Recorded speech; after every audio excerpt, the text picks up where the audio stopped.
Hello, Miss Shannon's class. Today we are going to read a book called Trees, Trees, Trees. What is this book going to be about? Trees, trees, trees. Yes, it is going to be about trees, but not just one tree, a couple of trees.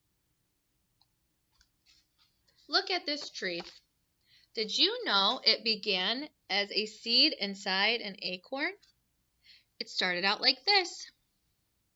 The seed grew into a seedling, and the seedling became a sapling, and after many years the tree was bigger than a house.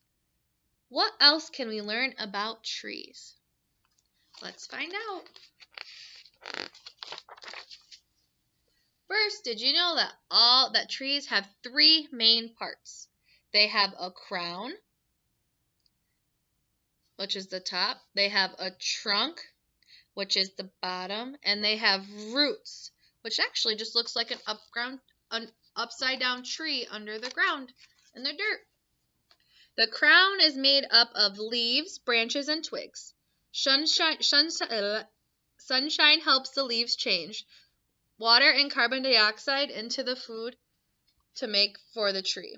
The wooden stem of the tree is the trunk. Inside, water travels up through the wood to the leaves. The small roots take in the water and minerals from the soil. The bigger and stronger the roots prevent the soil from drifting away in a hard rain or wind. So the stronger the roots, the less the tree is going to tip over when it storms. Where do trees grow? Let's find out. Trees can grow anywhere. There is soil, water, and sunlight. They grow in parks, on patios, and next to sidewalks.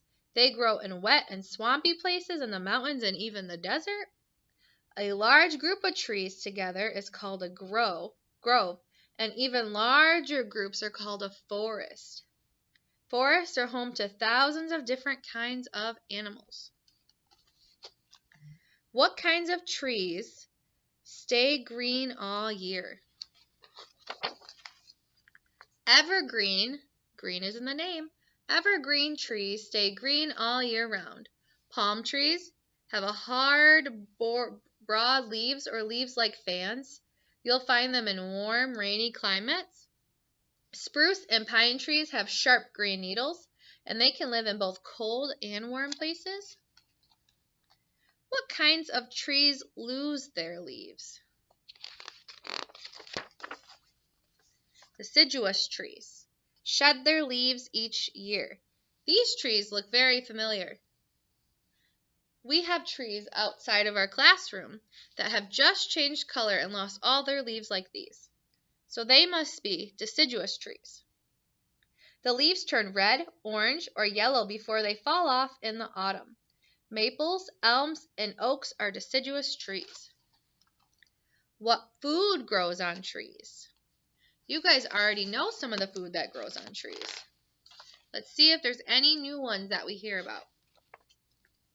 When you want a sweet snack, you can pick up an apple, or a cherry, or a peach from a tree. When you want a sour snack, choose a grapefruit or a lemon. Crunchy walnuts and pecans are delicious too. Are any of those new fruits or nuts we've heard? Ooh, another one that we know. What animals live in trees? Let's see if there's any new animals that live in trees we have not learned about. Birds of all shapes and sizes build nests in the branches or trunks of trees. Squirrels dart in and out of knotholes. We learned that knotholes are holes in the tree that some animals live in. A mother raccoon and her babies are safe in the den. If you are lucky, you might even see a frog hiding in the tree. What is the biggest kind of tree in the world? That is a big tree. Let's see what it's called. The giant sequoia tree are the largest trees in the world. They are the widest and nearly the tallest. Coast redwoods are taller, but not as wide. You may see them growing in the Sierra Nevada mountains or in California in California. The General Sherman tree is the biggest tree on earth. So this tree right here has a name. It's called the General Sherman tree, and it is the biggest tree on earth.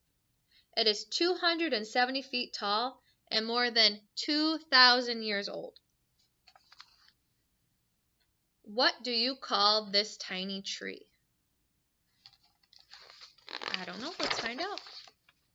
Bonsai trees are the tiniest trees. Bonsai is a Japanese word that means a tree planted in a pot. Gardeners prune them to look just like full-size trees. So this is as big as this bonsai tree is going to get. So it's a small tree.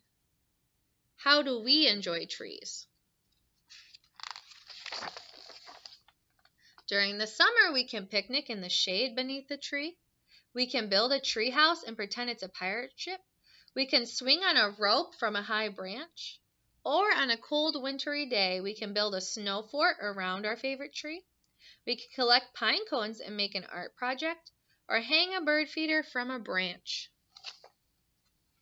How can we learn the age of a tree? We did read a book that tells us how we can tell a tree's age. Do you remember how you can tell? Here's a hint. Trees grow a new layer of wood every year. If there is a lot of sunshine and rainfall that year, the layer is wider. So the wider the layer, the better of a year the tree had. So if it didn't have a lot of sun or rain that year, the ring could be really small. When the tree falls, the layers look like rings. You can count the rings to see how old this tree is. Let's count them. 1, 2, 3, 4, 5, 6, 7, 8, 9, 10, 11, 12, 13, 14, 15, 16, 17, 18, 19, 20, 21, 22. This tree might be 22 years old. That's older than you guys. We need to take good care of our trees. Without trees, the air wouldn't smell as sweet. We wouldn't have delicious snacks they provide us. Trees give us so much, so when you have a chance, say thank you and plant a new tree. The end.